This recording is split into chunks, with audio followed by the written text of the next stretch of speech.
Bem-vindos a mais um vídeo do canal. Hoje nós vamos direto ao ponto, fazer uma pequena retrospectiva do que a gente viu em relação aos bebês reborn e os algoritmos, e ver hoje em mais profundidade como que esses algoritmos influenciam nas bolhas, né? Como que a engenharia social vai alternando o comportamento humano de acordo com os interesses do GO, e talvez a gente veja quem seja ou o que seja esse GO, né? Então vamos começar aqui direto ao ponto. A gente viu que os algoritmos são programas de computador que aprendem comportamentos humanos e tendem, principalmente os algoritmos de preferência, tendem a sugerir coisas que já estão dentro da esfera de interesse das pessoas, criando as chamadas bolhas, né? Então, já sabendo que é uma bolha, quem assistiu o primeiro vídeo do canal, a gente pode fazer um paralelo com uma célula do corpo humano, né? Essas bolhas de interesse que são geradas a partir dos algoritmos de preferência que vão fechando as pessoas nas suas esferas de interesse, essas bolhas ou essas células, né, que contêm diversas organelas ali dentro, representando os indivíduos usuários das redes, essas células podem ser contaminadas. E vocês vejam que não é por acaso que se utiliza a nomenclatura de vírus quando a gente quer dizer que algum conteúdo viralizou nas redes. Porque se a gente comparar essas bolhas de interesse, essas tribos, né, as pessoas se fecham nas redes sociais, nessas células, nessas grandes células, nessas bolhas de interesse, com partidos, como ideologias, como times, por exemplo, qualquer coisa que seja de interesse de grandes massas, a gente pode dizer que aquilo dali é uma determinada bolha, de um determinado assunto, de uma preferência. Só que quando um assunto novo chega, digamos assim, no mercado, nas redes, a gente pode considerar esse assunto como um vírus. Mas esse vírus não necessariamente ele se torna pandêmico. Ele não necessariamente ele se espalha por todas as células do organismo, ou seja, por todas as bolhas da internet. Mas às vezes tem um determinado assunto, um determinado vírus, que com a atuação dos algoritmos ele viraliza. Então ele toma um comportamento que perfura as bolhas. Então, como as pessoas estão fechadas em bolhas das suas preferências, raramente, de vez em quando acontece de um vírus perfurar essa bolha. E a gente chama isso de furar a bolha. Viralizar um conteúdo nas redes. E furar a bolha é a mesma coisa. Por quê? Em tese, quando você tem uma preferência e você está fechado naquela bolha, as suas redes sociais, o Facebook, o YouTube, o TikTok, o Instagram, o X, eles vão te sugerir coisas que estão dentro da sua esfera de interesse. Vai ser raro ele te apresentar uma coisa que não tem nada a ver com nada que você tenha demonstrado interesse nos últimos tempos. É muito raro acontecer isso. Quando que isso acontece? Quando os algoritmos trabalham em cima de assuntos que são chamados virais. Assuntos virais são assuntos que perfuram as bolhas de interesse das pessoas, transformando aquilo numa grande bolha. Aquele vírus, ele mesmo, aquele assunto se transforma numa grande bolha, e todas as outras bolhas que fechadas em seus respectivos interesses se comunicam entre si por causa desse vírus, né? Então a gente pode compreender a bolha como uma célula, eu tô aqui indicando, e o vírus como se fosse um perfurante, veja, uma seta como essa. E viralizar significa perfurar uma bolha com um determinado assunto. Então essa bolha, essa célula, fica sendo uma célula contaminada com o vírus, ou seja, essa bolha de interesse fica contaminada com esse assunto. E como que, por exemplo, a questão dos bebês reborn tem a ver com tudo isso? Os bebês reborn nada mais são do que um assunto, ou um vírus. Bebês reborn e vírus são a mesma coisa. Uma vez que esse vírus entra numa bolha, ela causa esta bolha ela deixa essa bolha contaminada com esse assunto, né? Então vamos dizer que existe uma grande bolha aqui, que são dos bolsonaristas, ou dos petistas, dos lulistas. Vamos supor que seja uma bolha dessa, só pra gente fechar um entendimento. E essa grande bolha fica circulando conteúdos que são a favor do Bolsonaro. Ou essa grande bolha fica circulando os assuntos que são a favor do Lula. E contra, né, o outro. Que essas bolhas, elas se chocam, né, elas se digladiam.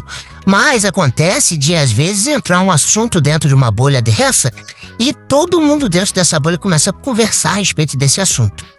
Quando isso acontece, as pessoas que são participantes dentro dessas bolhas, elas, por sua vez, alguns dos participantes dessa bolha de interesse, dessa célula, são grandes espalhadores de conteúdo. São influencers, são celebridades que fazem parte dessa bolha, que elas, por sua vez, têm suas bolhas também, né? Por exemplo, uma pessoa, uma celebridade que esteja dentro de uma bolha bolsonarista, ou uma outra celebridade que esteja dentro de uma bolha petista, ela está dentro dessa bolha. O vírus entra dentro dessa bolha aqui, de interesse.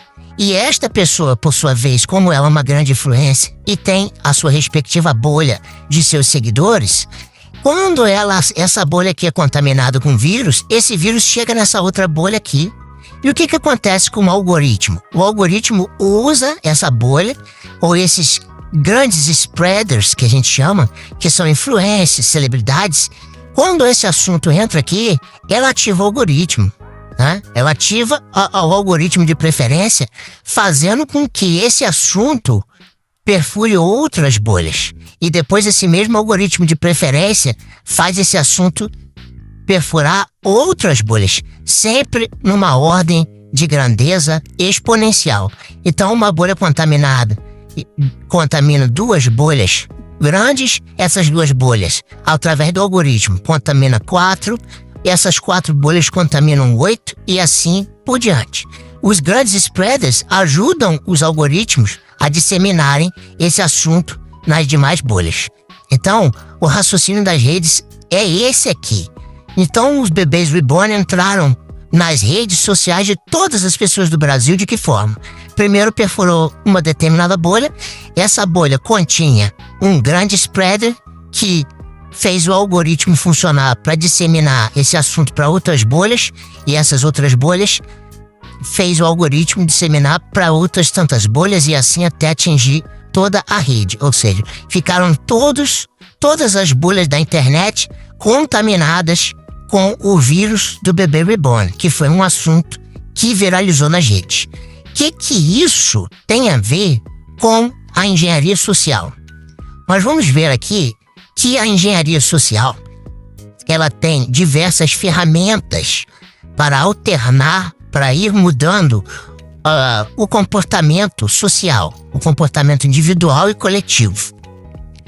Bem, um dos assuntos, um dos tópicos, uma das ferramentas que a engenharia social se utiliza é a técnica da janela de Overton, que a gente já viu no outro vídeo rapidamente. O que significa janela de Overton? Significa que o senso comum, a mente das pessoas, não está aberta, não está apta a aceitar uma determinada ideia coletivamente. Então a janela de Overton está fechada para aquele assunto. À medida que influências e celebridades, à medida que veículos de comunicação, jornalistas, professores, formadores de opinião de uma maneira geral, seguindo a programação da engenharia social através de diversos meios, vão inserindo esses tópicos para discussão nos meios, principalmente meios acadêmicos, e depois nas mídias, depois nos influencers e celebridades, e depois tomando, digamos assim, o senso público. Essa janela de Overton vai sendo alargada. Essa janela de Overton segue diferentes etapas. A princípio, um assunto é inaceitável, impensável. Depois ele passa a ser aceitável no debate, né? Vamos aceitar debater isso. Algo que antes seria impensável passa a ser aceitável, passa a ser debatível. Depois passa a ser aceito com ressalvas. E depois ele passa a ser aceito irrestritamente. Então a janela de Overton vai se abrindo aos poucos para a aceitação de uma ideia que num passado próximo era impensável ou inaceitável. E essas influências e celebridades, que também, por sua vez, são grandes spreaders, eles podem fazer determinados assuntos furarem as bolhas, né? Então nós temos aqui os influencers que têm as suas respectivas bolhas e às vezes disseminam vírus, fazendo com que um determinado conteúdo viralize nas redes, causando um alargamento da janela de Overton, né? Muitas vezes, esses influencers e celebridades são agentes inconscientes, tá? Da subversão cultural, que nós vamos falar já já. Essa questão de alargar a janela de Overton é uma engenharia social que, por sua vez, impacta na cultura do povo, né? A cultura é o sistema de valores e crenças de uma determinada população, de uma coletividade. Quando essa cultura é subvertida, quando ela é contaminada, quando ela é modificada artificialmente por engenharia social, uma das ferramentas de entrada de um assunto para fazer com que as pessoas aceitem, se comportem conformemente deseja a engenharia social e o GO, nós já vamos ver, isso acontece através desses grandes spreaders nas redes, alargando a janela de Overton. Só que, quando eles são agentes, influências da mídia, digamos assim, pessoas acadêmicas, filósofos, professores universitários, pode ser que eles estejam conscientes de que eles servem a um plano maior de engenharia social. Mas na grande maioria das vezes, o que nós vemos esses influencers aí de redes sociais, esses Instagramers, os YouTubers, o pessoal do TikTok, eles alargam a janela de Overton sem saber que estão servindo a um plano maior. Eles estão ali fazendo o dinheiro deles, arrebanhando seguidores, né, em manadas, e alterando a percepção e o comportamento das pessoas, mas eles mesmos não sabem que são utilizados como marionete do sistema, tá certo? Então, dentro da engenharia social nós temos a janela de Overton, usando influências, celebridades e formadores de opinião, jornalistas, professores, e por aí vai. E nós temos uma outra ferramenta também, que é a programação preditiva. O que seria essa programação preditiva? É programar a mente das pessoas antes das coisas começarem a acontecer coletivamente.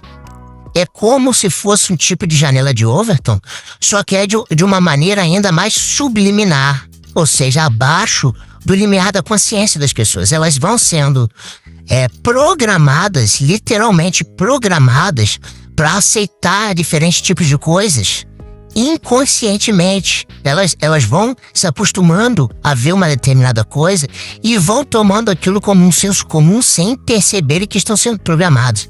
Não é sem motivo que as televisões sempre chamam os seus programas de programação, a programação da rede de televisão.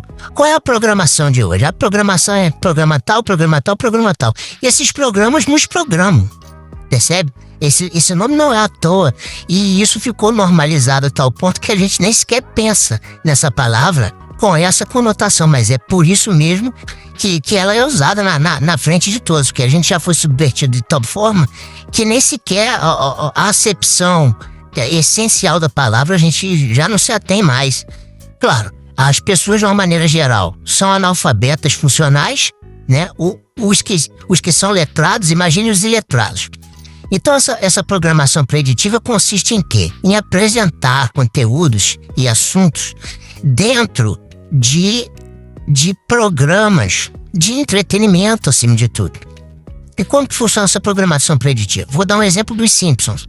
Os Simpsons é um desenho que eles contam nos desenhos coisas e acontecimentos que vão tomar lugar, que vão realmente acontecer no futuro. Acontecimentos políticos, né? Como, por exemplo, o atentado contra a vida de Trump, por exemplo. Isso passou nos Simpsons há muito tempo atrás e depois aconteceu realmente, praticamente do jeito que eles colocaram lá. Entre outras tantas coisas. Se vocês forem procurar os Simpsons, eles têm diversas programações preditivas. Eles falam quase plenamente tudo que vai acontecer no futuro, de acontecimentos geopolíticos, assim, que vão impactar as massas. Então, é claro, né, é bem razoável a gente ver que as pessoas que comandam o mundo, elas realmente fazem as coisas acontecerem, pelo menos nesses grandes veículos de comunicação, levando esses acontecimentos ao conhecimento das pessoas conforme eles desejam que aquilo seja comunicado. Então, os Simpsons são agentes, né, da programação preditiva. Eu coloquei Hollywood aqui simbolizando toda a indústria cinematográfica, de entretenimento, muitas coisas que acontecem nos filmes, como, por exemplo, invasão alienígena, né, ou dinossauros, que são coisas cientificamente controversas, né, a partir de um ponto de vista estritamente bíblico ou tradicional. Você entra em conflito, né, com essas crenças tradicionais do que as pessoas sempre acreditaram que seria possível, e Hollywood vai normatizando isso, como colocando filmes de invasão alienígena até o ponto de que as pessoas comecem a conceber que isso é plenamente possível. Um evento catastrófico no futuro, quer dizer, as pessoas já não vão entrar tão em pânico porque elas já ficaram cansadas de ver aquilo, né? E a questão de dinossauros também, por causa do conflito científico que existe entre a Terra ser antiquíssima, milhões e bilhões de anos, ou a Terra ser jovem. E se você não está por dentro desse debate, isso é um debate científico muito sério e muitas pessoas estão engajadas e manifestando suas opiniões aí em relação à possibilidade de a Terra ser jovem, muito mais jovem do que digamos assim, a opinião mais aceita cientificamente na cronologia da Terra, na geologia da Terra, que seria 4,1 bilhão, ou 4,6 bilhão de anos, 4,6 bilhões de anos, né? Então você tem uma subversão de adultos, principalmente através de Hollywood. Você tem a Disney como subversão do imaginário infantil, inserindo diversos tipos de contos de fadas e morais da história, sendo aqui modificados através da Disney com seus desenhos e apresentações lúdicas. Vocês sabem que, ultimamente, vários personagens antes tidos da Disney como personagens assim, já bem configurados, né? Bem solidificados como um personagem aceito, modificaram aí suas personalidades para atender, por exemplo, a pauta LGBT, né, e por aí vai. E isso tudo chega para as crianças em forma de programação preditiva pela Disney.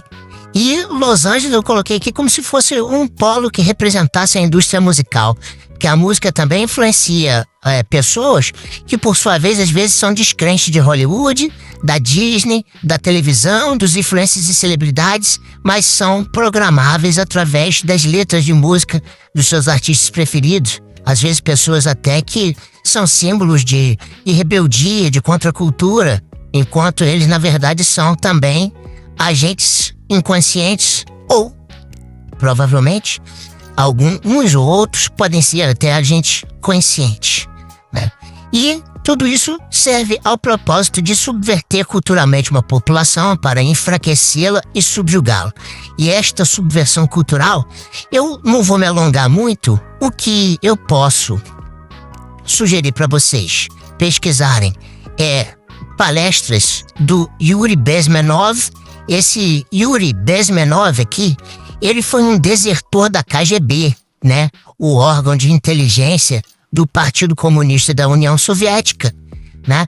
E a KGB, foi lá que foi o celeiro de grandes intelectuais comunistas e engenheiros sociais, né? Que precisavam, né, de subverter a cultura para que o comunismo fosse implementado, né? E o Yuri Bezmenov, depois de fazer parte das esferas intermediárias, eu não sei se ele fez parte das esferas mais altas, mas ele era um agente que trabalhava na questão geopolítica.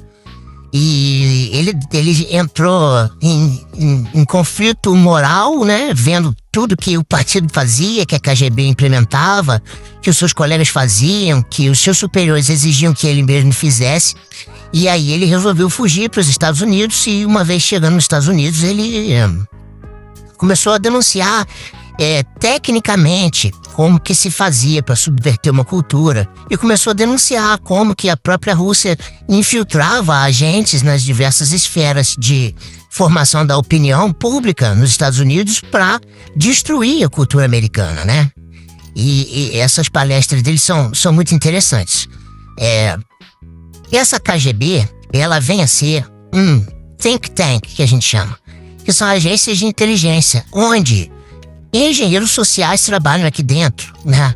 Formadores de opinião, né? São marqueteiros, são sociólogos, são pessoas especialistas na psicologia do inconsciente que trabalham técnica, acadêmica e filosoficamente para que maneiras e tecnologias de manipulação da percepção das pessoas sejam compiladas em documentos ensináveis para que os agentes conscientes coloquem em marcha o seu plano de subversão cultural. E esses agentes conscientes, por exemplo, o Yuri Bezmenov era um agente de subversão consciente. Ele sabia que ele estava trabalhando para a subversão cultural de uma engenharia social desejada, né? Só que o Yuri Bezmenov, também por sua vez, por ser um agente consciente, ele forjava outras pessoas para agirem parecido com ele, mas que não sabiam que estavam servindo a um panorama maior de subversão cultural. Então, agentes conscientes às vezes formam agentes inconscientes, e esses agentes inconscientes agem como influências e celebridades, agem como grandes spreaders, contaminando os algoritmos e levando os vírus para dentro das bolhas para que as pessoas tomem contato com os assuntos e tenham a sua janela de Overton alargada e a sua cultura subvertida para que fiquem divididos ou que atendam ao comportamento desejado pelos engenheiros sociais dos think tanks, os agentes conscientes de subversão. Uma técnica muito utilizada na engenharia social é o que se chama de regra de 3. E como que funciona essa regra de 3? Vocês podem se lembrar de um exemplo muito claro, que foi o caso da pandemia. Vamos supor aqui que esta pandemia de corona tivesse sido desejada, que isso tivesse sido primeiro pensado pelos think tanks, pelos engenheiros sociais, como uma coisa desejável para modificar o comportamento das massas no mundo inteiro. E o que eles poderiam querer em relação a uma engenharia social quanto a esse assunto? Vocês podem fazer um retrospecto de que o problema vinha a ser o vírus e as mortes causadas pelo problema, né, do coronavírus. E as pessoas iriam reagir a isso conforme os grandes formadores de opinião, a mídia, as celebridades, fossem espalhando as suas opiniões de como as pessoas deveriam se comportar e o que elas deveriam desejar a partir desse problema. Só que, em primeiro lugar, os engenheiros sociais, antes de lançar o problema na população, eles tinham uma solução que eles queriam implementar. Essa solução para um problema já existia antes do problema vir à tona. Porque quem causou em primeiro lugar o problema foram eles. Então, se eles tinham a solução, que no caso seria desejar uma vacina experimental que pudesse modificar o DNA das pessoas, como que eles fariam isso diretamente nas pessoas? se elas não desejassem isso, primeiro eles criaram o desejo. Eles fizeram as pessoas clamarem por essa solução que eles já queriam implementar em primeiro lugar. Então o que eles fizeram? A regra de 3. Apresentaram um problema, insuflaram e alimentaram o imaginário da população com o alargamento da janela de Overton e com programação preditiva a respeito de uma cultura que deveria ser absorvida por essas pessoas, e elas começaram a desejar justamente a solução, que era o quê? As vacinas, ou o lockdown, por exemplo. Foram diversas reações desejadas a partir da apresentação do problema. E quando eles vieram com a solução, todos abraçaram alegremente e fizeram o que era, em primeiro lugar, uma vontade dos engenheiros sociais, modificando plenamente, né, a vontade, o comportamento e o imaginário da população. Se você estiver gostando desse conteúdo, eu peço, por gentileza, deixe seu like, comente um comentário de incentivo, me relembre alguma coisa que eu possa ter esquecido, complemente esse assunto, ou peça um novo tópico diferente ou conexo com esse que está sendo apresentado para os próximos vídeos, para me ajudar a fazer melhores conteúdos para vocês, mais adequados ao que vocês desejam, para atender aos auspícios dos algoritmos de preferência. Deixa seu like aí, muito obrigado você que está assistindo até agora. E tudo isso é uma engenharia social a ponto de que, por que se desejaria fazer uma engenharia social nas pessoas?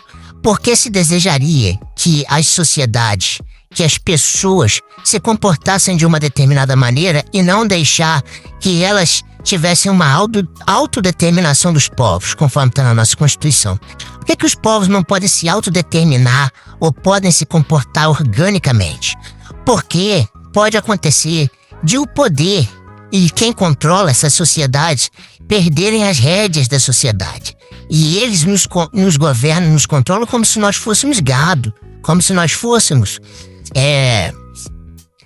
manadas, né? Eles pensam as pessoas como manadas que eles fazem correr daqui para lá, como é o caso da regra de 3. Se apresenta um problema e faz a manada correr para um mesmo lugar. Quando essa manada está toda no mesmo lugar, eles apresentam a solução e ficam todos felizes. Quem são esses que estão por trás dos algoritmos?